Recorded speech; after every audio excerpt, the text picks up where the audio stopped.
Those of you who've been in this business for 5 or 10 or 20 years, can you remember back when you started in this business? Do you remember anything when you started this business somebody taught you, like 5 or 10 or 20 years ago, that you kind of still remember? Does anybody remember that?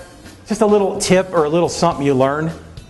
Let me see if you learned this. I want to take a look today, as Bill did it, looking at what is it, but I want to look at it in terms of what is it that causes some people in our business, maybe you and maybe some of the people you're sitting with today, what is it that causes us to rise to the top?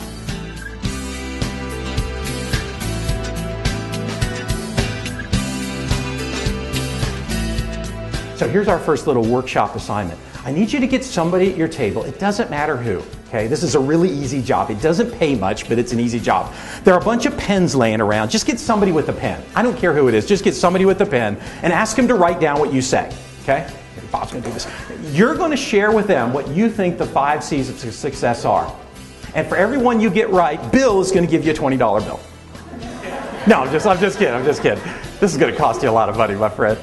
People will never believe you are their right choice, the person I need to be working with, if you don't believe it first. If you're walking around with self-doubt, if you're walking around saying, you know what, I'm really not very good at what I do.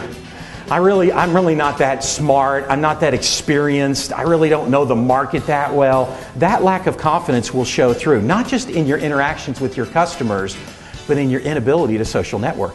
You won't outreach. You won't wear a name tag. You won't make those contacts because you don't believe in yourself.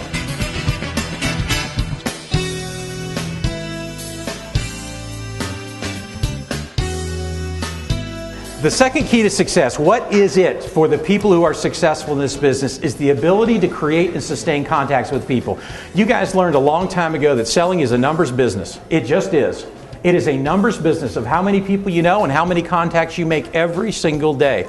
And when you look at people who are perennially successful in this business, year after year after year, they are people who are engaged a lot, who are out there making a lot of contacts to people. The third food group is your own personal network. Who's in that, gang? What do we mean by your personal network? You got your friends, your family, your neighbors, previous coworkers, and here's another group that a lot of times we miss, our own service providers. I want you to think about the people you are a customer of. Anybody got somebody cuts your hair? Somebody does your dry cleaning, paints your nails, mows your lawn, cleans your pool? You are probably a customer of at least a dozen people. Who's got a favorite bartender in here? You have probably got a dozen people you are a customer of. Your goal is to what? Make them a customer of yours.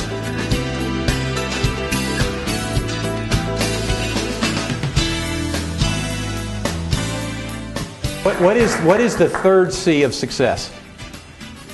Control. Do I have that? Control? This is an interesting one, and it could be a little bit of a controversial one, so stay with me on this. But one of the things I've noticed, to my surprise as well, is that top producers have a way of controlling their customers. This is called sales speak. This is how top producers address their customers, because customers want that direction. They want that guidance. They want that help. They want someone to lead them along. That's why they hired you to do it.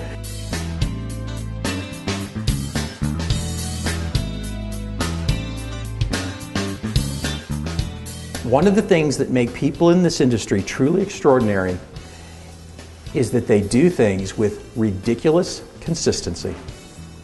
They don't do things that other people aren't doing. They don't have magic pills or magic formulas, but they do things with ridiculous consistency.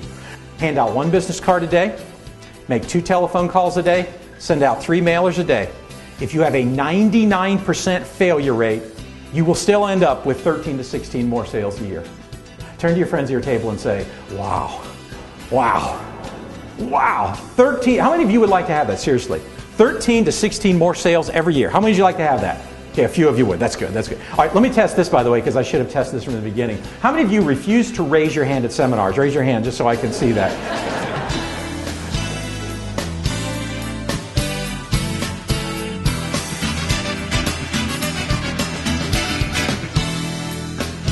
You did probably the most courageous thing you've ever done at one point in your career. What was it? Somebody just said it. I just heard it. You got into this business. Was that not insane? What were you thinking? Seriously. Was that not courageous? You're getting into a 100% commission sales job where your livelihood is now just based upon how hard you decide you want to work. You've entered a field that's incredibly saturated, 1.1 million other competitors around you every day, chasing down customers and opportunity. That was the most courage you've probably ever shown in your career. But what it is for a lot of people is they continue to show that courage throughout their career. And it is shown in a lot of different ways. But that's what this is about. You are at crossroads of courage every single day, whether you realize it or not. Some of you will take the right path and some of you will take the wrong path. You'll have an opportunity to show some courage and you won't do it. Most of you will. And that's what's going to help you rise to the top. That's what's it for you.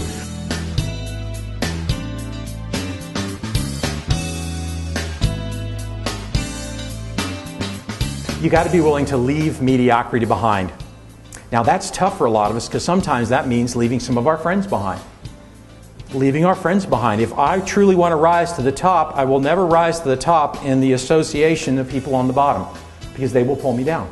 They will pull me back. Sometimes you have to step away from that. There's an old saying you've probably heard, we become the company we keep. You ever heard of that? We become the company we keep. If you keep the company of successful, positive, motivated top producers in your industry, that is exactly what you will become yourself.